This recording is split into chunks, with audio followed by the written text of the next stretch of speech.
Well, hello and welcome to another edition of Formscan for IrishRacing.com. My name's Joe Ryan, and in this show, we talk to some racing experts to provide their best tips for the weekend's action. There is plenty to get stuck into. We've got tips from all over the place this weekend. Joining me once again is Stephen Harris and Ed Quigley. Ed, I just want to get your views so far on how the flat season has been going for you and some of the highlights of recent weeks. Yeah, hi Joe, hi everyone, hi Stephen. Yeah, it's just starting to warm up a bit, crank up a notch, isn't it? I mean, naturally, I'm looking now. I've said to you off air, I can't believe we're nearly in June. It'll be Christmas soon. But yeah, I was to say that Royal Ascot's on the horizon. That's only 4 weeks away. So we had the classics at the start of May. I'm still very much feeling the flat season simmering rather than at boiling point yet. But as we say, it's ramping up a notch, especially this weekend with the Irish 2,000, 1,000 guineas. Be good to see how some of those new market form lines play out, and yeah, really fascinating stuff. So yeah, enjoying it, Joe. But as I said, I just get a feeling it's the flat season's ready to really click into gear. I suppose just going off on a slight tangent, but on a similar topic was Desert Crown's come back at Sandown, of course, turned over at 2-5 or whatever it was by Hookham. I suppose that's left a few question marks about last year's Derby hero going further forward. It didn't sound too despondent in the aftermath. Because he did travel well, hit the front, and then seemed to just stop. If it is the case that he was just at 75-80% and he'll come on a bundle for that run, then yeah, look out wherever he goes. Potentially Royal Ascot, or potentially they'll give him a bit more time and head to the King George. But as I said, the flat season starting to get into full tilt now, and I'm starting to really enjoy it. Lovely. And for you, Stephen, as well, on the betting expert front? Yeah, we had a good big price double last Saturday. 16 to 1 and 5 to 2, and ticking over in the frame since this week. Ed was right. Sandown last night was a really good cut. I mean, I sort of went on. Sometimes you go on Twitter and you sort of wonder if people have watched the same race. I thought Desert Crown, they got beat at 5 to 2 on, but I thought he ran really well. He didn't really settle that well. It was a funny, muddling race, and he made up his ground quickly on the wide outside, quick and clear, put the race to bed, and I thought he then just blew up in the last 100 yards, perhaps in hindsight, doing a little bit too much too soon. I thought it was a pretty good comeback. I mean, the winner won really readily, Hookham. I mean, he's a top class horse, Hookham, and he was obviously A1, fully fit. I mean, his run got checked for about a furlong. I was impressed by both of them to varying degrees. And we also saw, I thought, the best 2-year-old performance so far with elite status of Carl Burke winning the national stakes in the style of an absolute rocket. I mean, he's going to take an awful lot of beating at Royal Ascot in a few weeks, probably in the Norfolk. So, yeah, it's a really exciting time of the year, Joe. This weekend we're going to come on to is absolutely belting racing in Ireland and in the UK. Well, yeah, you alluded to it there. I mean, Ed mentioned it as well. We're going to start off with the Irish 2,000 guineas on Saturday at the Curragh, of course. Now, Ed, I want to kind of get your point of view just on the Curragh. I mean, which kind of horses are you kind of fancying here to perform well, and what kind of conditions are we expecting on Saturday? Yeah, well, that's a very good question. Your first point there, Joe. I mean, by and large, I think we're looking at good ground, maybe slightly quicker by the time they go to post. Was it at 3:40, isn't it, on the Saturday afternoon? Which I mentioned at the top of the show, we've got a lot of the new market form lines clashing again, which is something to bear in mind because for the English 2,000 guineas or the English classics, it was pretty testing ground at Newmarket on that occasion. So this is posing totally different question marks of a lot of these horses. Obviously, Royal Scotsman, High Royale, they're clashing again here. High Royal, who was 150 to 1 when placed, I think, wasn't he, in the in the Newmarket equivalent. So again, we'll have to be doing things at a much kind of quicker pace here. I've still got this view. I was chatting to Stephen about this the other day. I'm not totally convinced Royal Scotsman is a miler. I think they're trying to make him a miler, and I'm not totally convinced. Look, he could prove me wrong, and he could get the job done here. But as a market leader, he'd probably be one I'd be looking to take on. He showed a lot of dash last season, winning over 6 furlongs on a couple of occasions at Goodwood. I thought he showed real gears, and then obviously at the back end of his 2-year-old campaign in the Dewhurst, he just wilted out of it inside the closing stages, with stepped up to 7, and then he went to Newmarket for the 2,000 guineas first time out. Now it could just be that he was just a bit fresh and needed a run, but he pulled Jim Crowley's arms out for 3/4 of that event. And look, he was beaten 2 1/4 lengths, which is probably a testament to his class. But I just thought he was too free. He's too keen. He'd be the type of horse I'd love to see him back at 7 for something later on in the season. So all in all, I'm not totally blown away by who I think is going to win it. But if you're looking at me at the prices and you're saying you're going 13 to 8 or there or thereabouts, Royal Scotsman, I'd probably rather have the rest of the field running for me at 8 to 13. I just think there's probably enough chinks in his armour. Now, one thing I wanted to highlight as well, just looking at the draw analysis. So, yeah, looking over at irishracing.com, of course, you go over to the draw analysis section. You'll see Stall 3 is actually performing above expectations. So I was looking at this and looking at Paddington, and I thought, well, I wanted to get your view, Stephen, on Paddington. Obviously, for Aidan O'Brien, I just wanted to get your view. Talk me out of backing him. Well, no, I think he's probably one of the most interesting runs. I mean, I do agree with Ed, actually. The front 3 here, around about 2-1 Royal Scotsman, 5-1 High Royale, and 5-1-ish Paddington. Well, you're talking about something like 2-1 on the front 3 winning. I don't think that's any bargain at all. There's quite a few lurkers in here. I mean, we'll come to Paddington in a minute, but Royal Scotsman, the first thing to say about him as a bookmaker or somebody who likes to lay horses at short prices sometimes, Jamie Spencer replacing Jim Crowley would not be would not be my idea of a good jockey switch. I mean, Spencer rides now. He doesn't get many rides at all. It's only really Dave Simcock who'll put him up. He's not sat on Royal Scotsman before. Crowley's ridden him every run bar debut when Tud opens up. He's going to ride him with exaggerated waiting tactics. The stalls are going to open, and I'd have thought it's very long odds on. He'll have been told to try and settle him because he didn't settle in the Guineas, and he's going to be last. Well, you're talking about he's going to be parked last behind sort of 8 Irish trained horses, all trained by Aidan O'Brien, and a couple of live English ones. I mean, it wouldn't be for me. He ran an absolute screamer in the 2000 Guineas to get as close as he did, but you do have to have doubts. Much quicker ground here. He's going to be dropped out, I would have thought. I don't like the jockey. He's too short, isn't he? He's too short in relation to other horses who ran in that race, apart from anything else. High Royale, the second in, is around about 5-1. I thought he had the run of the race on soft ground at Newmarket. He was 125-1, I think. I don't particularly fancy him. He ran a blinder there, but this is a totally different test on much quicker ground. I shouldn't think he'll be left alone in the lead either. And Paddington could be anything. I mean, he's won 3 from 4. He was a good winner of a listed contest here last time out. But he's well up in class here. I mean, he's trained by a G. He's one of those market horses, isn't he? Moore's booked. He could be 11-4 popping on if they really rate him. Or if he's just much of a muchness, he could be 6, 7, 8-1, not fancied particularly. So I can think of a lot of negatives around about 2-1 on the front 3, Joe.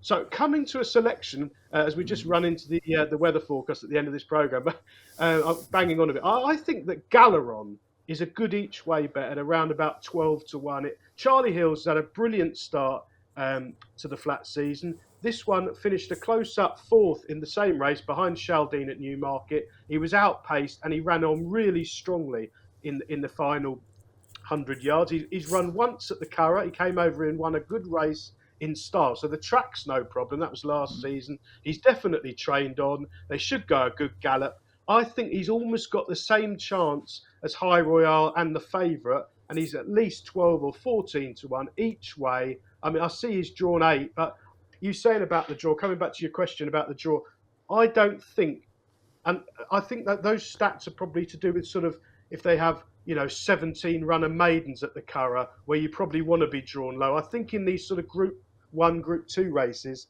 it's probably not so significant. It's a smaller field. Aidan O'Brien's won't all be ruining each other. I don't think the draw will be a massive factor. And Galeron's likely to get a hold-up ride from stall 8, so he'll be dropped in anyway. But no, this is a really, really high-class renewal. Well, I'm still going to go for Paddington myself, but yeah, good selections, guys. And let's move on then to our tips of the weekend. So, Stephen, I'll start with you as well. With your long shot, we're off to York. Yeah, the 240 at York. Now York can be a bit of a punting minefield, and these 5 furlong handicaps are pretty tough. I mean, we've got a fairly short price favourite here, I think, in Corker. If that price is correct, 5-2, that seems a very short price to me. In races of this nature, where there's sort of inches between them, I thought the one who was overpriced was Mon Damage. who comes from an unfashionable yard in Anthony Britton, but he does have winners. He's got a small team of horses. This one is on a bit of a long losing run, in truth. He hasn't won for ages, but he slipped down the weights as a result, and he ran an absolute screamer when fourth over this course and distance last time out. That was just his second run of the season, so there should be a little bit more improvement to come fitness-wise, and I thought he'd go really close with any luck in running up. I think you probably want extra places to play each way in these kind of sprints. Yeah, I mean, just going on as well, you said the favourite was too short, but what kind of negatives are you seeing then with the favourite? Mainly price. I mean, Corker's trained by Carl Burke. He's got, I think he's top weight here, isn't he? He's got to carry a lot of weight. They put the boy up 9-12. Pierre-Louis Juman takes off 3. He ran a blinder the other day, Corker, and he is a previous course and distance winner, as you can see there from the IrishRacing.com graphic. But in these sprints, a half-length slow break or a bit of crowding at the start, you don't want to be taking short prices as a general rule, I don't think. I'd much sooner play each way, extra places, 8 or 10 to 1, Mon Damage. Lovely stuff. All right, we're going to move on then to Ed's. Now, I usually try and think of a clever way to pivot or turn into a name of a horse, but it's quite an easy one for you, Ed, for this long shot. Yeah, very good. Very good, Joe.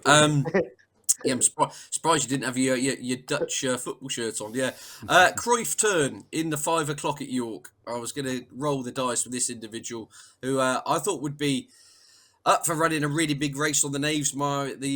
Excuse me, at the Dante meeting. Obviously, he was trying to defend his crown in the race he won 12 months ago. Didn't really happen for him on that occasion, but I thought it was a bit of an eye catcher on that occasion because he got kind of racing on the far side away from the pace. The action seemed to develop much nearer up the stand side, and in the end, he wasn't beaten all that far. I didn't think, and it wasn't all that bad a run. He was a little bit isolated over there. Interesting. He's got £2 back for the handicapper off the top of my head, off a mark of 94 now. This horse is starting to look well handicapped. He's £3 lower than when last successful, and obviously we know he's got good form on the Naves. He's won here twice before. I suppose this trip is a little bit of an unknown, but I wonder, as a bit like yourself, Joe, as you get a bit older, you lose that yard of pace on the wing, and I just wonder if Cruyff Turn, he's up to 7 furlongs here. If he could settle over this trip, look, the bottom line is he does enjoy York, he enjoys quick ground, he's won here twice, and he's £3 lower than when last successful. So I don't think he's going to be quite as big a price as I was hoping he would be. But nonetheless, he's got it in the locker, definitely. He's dangerously well handicapped on the form he was showing last summer. So I'd give him another go there. David Allen on board for the Tim Easterby team. At least I think he's each way value in that 11-runner affair. I was going to say, we're waiting on the prices at the moment, as you can see from the graphic. But what kind of price do you think he should be, Cruyff Turn? I think around 8-9 to 1. I mean, if you get 10s, I think that'd be magic. But I think we've got an each way price anyway. And as you can see for that graphic as well there, rate 1 when rated between 97 and 95, ease to 94. So there's no denying he can go and win off this mark. Yes, recent runs haven't exactly got the pulse racing, but I do think there were kind of valid reasons for those abject displays. And interesting stepping back up to 7. If you could just settle over this trip, as I say, he's very well handicapped. Well, yeah, strong case for Cruyff Turn there from Ed. And let's move on to Stephen. You found some value over at Haydock. Well, hopefully, yeah. 3 o'clock at Haydock's a really cracking sprint here. The Sandy Lane Stakes, Group 2, good prize money, £125,000 up for grabs. I really like Cold Case here, and I'm surprised at the market. I must admit, when I looked at the race Cold, my first inclination was I wanted to be against Little Big Bear, who was a flop in the Guineas, last of 14 there, straight back 2 furlongs down in trip, back sprinting. Frankie Dettori booked 7 to 4. I mean, he's got quite a lot to prove, not least of which he's trained on. I mean, Aidan O'Brien doesn't normally make ricks with horses over trips. There was plenty of money for him at Newmarket. Maybe he had a bad journey over. I think that was the excuse they offered, but he didn't show a lot. He beat the Ambulance home, and I'm not sure I'd be thinking he didn't stay immediately. And to be honest, Aidan O'Brien would know that he stayed a mile because he wouldn't have run him over it at home. On the track, they wouldn't have gone to Newmarket if he thought it was only a sprinter. So this screams afterthought to me. And at 7 to 4, I think I'd have to lose if he won.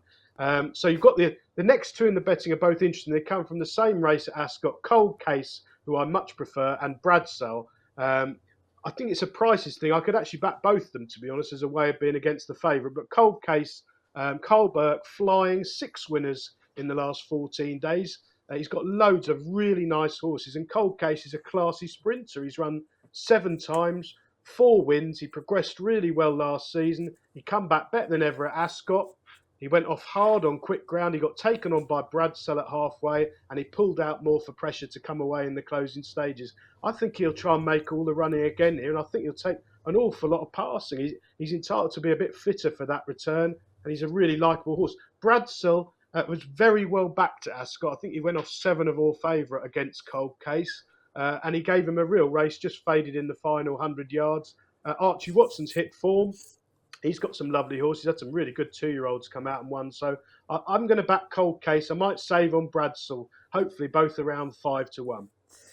Yeah, and how are you expecting conditions to play out at Haydock? I think there'll be, well, the only thing with Haydock is, I mean, I get into trouble really, but Kirkland is still the clerk there somehow. And usually there's far too much water gets chucked on. But, I mean, in fairness to him, it's going to be 20 degrees and sunny. I mean, I think it was nearly the softer side of good the other day when they had a meeting. I would have thought it'd be good ground. It should dry out as well. The forecast set fair, isn't it? 23 and sunny. It's actually winter's finally ended in the UK. Yeah, it's going to be quick ground, barring too much watering. It should be summer fast ground.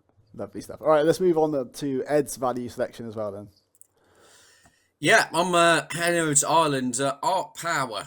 For the Tim Easterby team. It's an individual, bit of a quirky sort, but whatever reason, loves getting on the ferry. As 3 previous wins when visiting, going over to Ireland. 2 of those, we can see from that graphic, there we are, 3 from 3 visiting Ireland. 2 of those coming over course of distance. Just absolutely loves it when going over the sea. And I just think this looks a perfect opportunity to strike on ratings.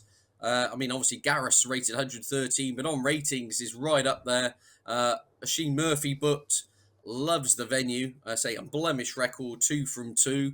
In an ideal world, I could just do with some of that Haydock watering going on the track. A couple of hours of rain, which usually kind of arrives in Vincent Finnegan's, garden.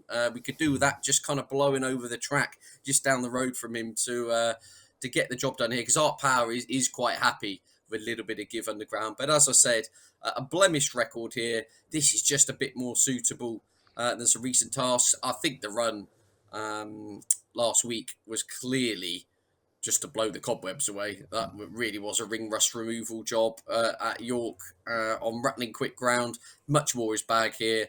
And I think fair value. I say Oisin Murphy, after coming back from his ban, running out of his skin at the moment. And this is very much horses for courses. Horses unbeaten, 2 from 2 here. And I think can make his class and his liking of the track tell. I was going to say, I mean, is there any reason for that, the fact that he likes Ireland so much? I mean, they see the graphic there again. 3 rooms in the UK, 3 in Ireland.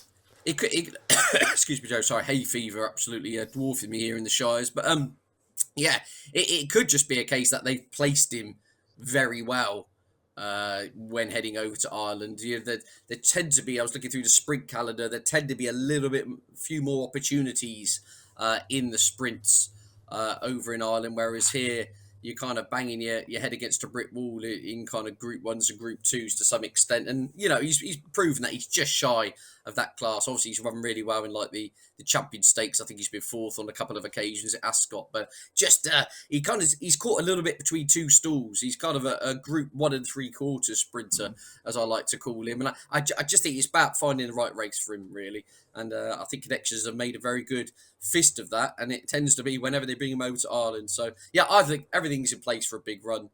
I think he's around 7-2, 4-1 when I last looked, and whatever. I think there's a big run on the cards. I'll be disappointed if it wasn't at least in with a shout as they kind of come into the business end of proceedings. Lovely stuff. All right, well, yeah, good luck with that one. And moving on to our naps. So, Stephen, take us away with your nap from Goodwood. Yeah, 205 at Goodwood. Again, it's another track that has suffered over the years from overwatering, but I think it's got to be good fast ground. Look at the weather forecast. And of course, Seamus no longer in the seat there at Goodwood, thank goodness. 205 is a competitive 7 furlong handicap, blinding prize money, 75 grand to the winner, I think. Ancestral Land is the one I've gone for, who is now bigger than 10 to 1 on the exchanges. I think he's a massive price. He's basically a progressive horse as a 2-year-old. He ran really well on firm ground at Windsor when finishing second earlier on in his career. He managed to win on soft ground towards the end, and he ran a blinder on his final start when third in a hot race at Newbury. Now, he's run twice this season, and I've watched both these runs back. They've both been over a mile. The first time at Newmarket, he didn't settle at all in a small field. He was still pulling at halfway and weakened out of things late. Still ran okay, finished fourth in what was quite a warm race at a time when Clive Cox was completely dead. Last time out, over a mile at this track, which is helpful. He's had a sighter at Goodwood. Again, he didn't settle. He travelled really well. 2 furlongs out, I thought he was going to win, and he just faded before the final furlong. Still running well. Back to 7 furlongs, much quicker ground here. The handicapper's beginning to give him a bit of a chance. Kingscott's booked. I think he'll run really well. The only thing that's stopping me having a real go, I'm going to back him. I think he's a very fair price, 14 to 1 there on that caption. I am going to back him. Clive Cox is still a bit quiet. He has had a winner in the last fortnight, but that is from 29 runners. So that is a slight concern. I just think mainly, I think he's introduced a couple of 2-year-olds have needed the run. And I think in general his horses have needed the run. But now Ancestral Land has had 2 sighters. Back in trip, faster ground, Kingscote booked, back at Goodwood that he ran so well at last time. I think he's a massive price. Well, hopefully, yeah, there should be a really good nap for you there, Stephen. Any dangers at the head of the market for you? Well, there are a lot of unexposed 3-year-olds in the race. So it's you could always bump into one who's well ahead of the game. But I think on form, he's definitely overpriced. Okay, fair enough. Let's move on then to Ed's nap of the weekend. We're off to Cartmel. Yeah, absolutely. Joe couldn't resist a bit of National Hunt action here. And we got the Cartmel Sticky Toffee Pudding race. I'm sure you've never had that, Joe, because my waistline compared to yours tells its own story. But yeah, other puddings are available. But if you've never had it, it is fantastic, by the way. Cartmel Sticky Toffee Pudding. Absolute different class. But yeah, Artiste Dane be my pick here in this 2 mile 6 maiden hurdle.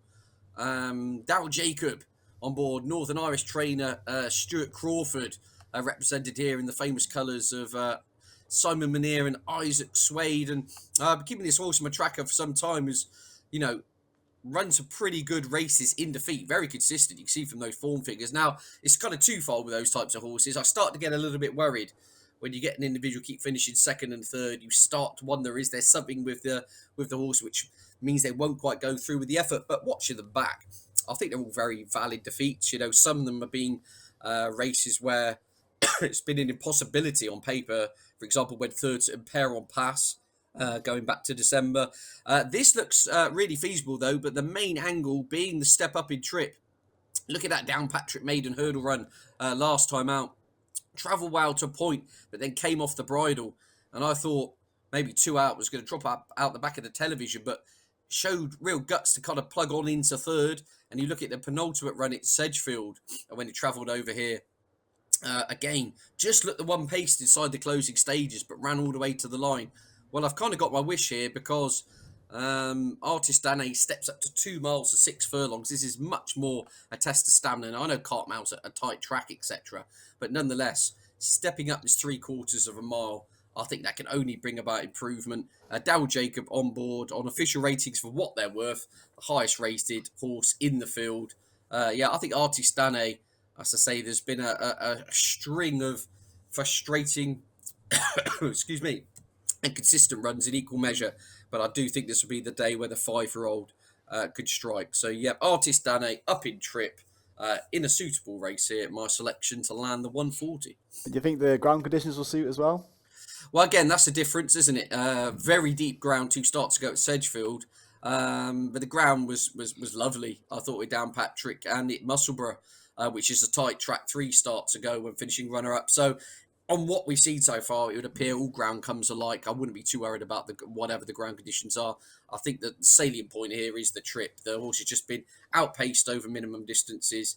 And, out of a Dom Alco dam, Dom Alco's traditionally plonk a lot of stamina into a horse's pedigree. So I'm very happy to see this one up in trip. Artiste Dane, yeah, my nap in the 140 Cartmel. Nice one, Ed. And if you actually want to take advantage of some free bet offers as well from our partners, then head on over to irishracing.com and post a link below. We've got plenty of free bet offers if you want to take our experts' advice. But now we're going to kind of sum up the tips. So, Stephen, just kick us off with your 3 selections for the weekend. Yeah, in reverse order, the long shot runs at York in the 240. Mondamage, who I thought returned to form over course and distance last time out, should be steps forward fitness-wise, and he's handicapped to win on his old form.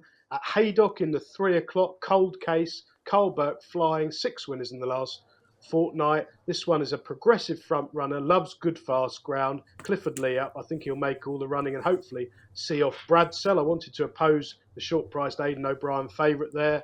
And at Goodwood in the 205, a big price nap, Ancestral Land. Just a bit of a worry about the stable form, Clive Cox. He's only 1 from 29 in the last fortnight. But other than that, 2 promising runs over a trip I don't think he's stayed.